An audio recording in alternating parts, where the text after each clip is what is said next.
It wasn't until 10 seconds later that I realized it was a test. My kindness not only earned the commander's approval, but also caught the attention of military Flower Carter.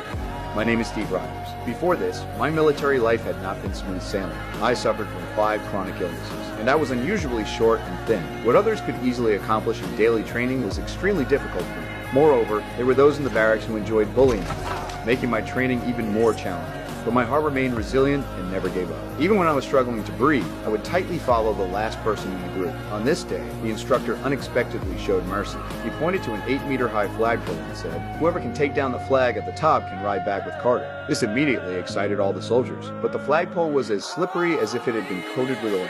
Nobody's got that flag in 17 years! Just as everyone else gave up on the opportunity, I, at the back of the line, had a different idea. I stepped forward and pulled out the pin from the flagpole.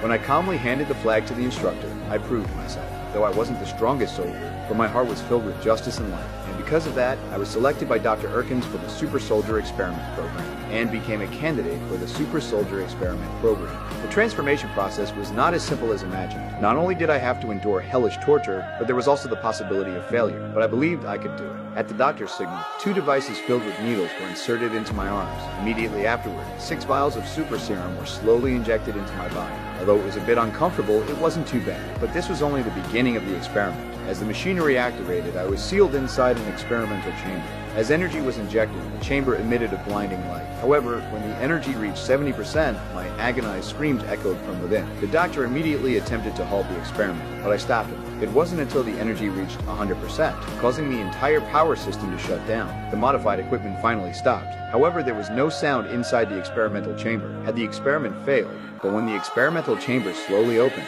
everyone present was stunned. The previously frail and weak man had transformed into a perfect hunk. I endured all the hardships with unwavering resolve and completed the transformation.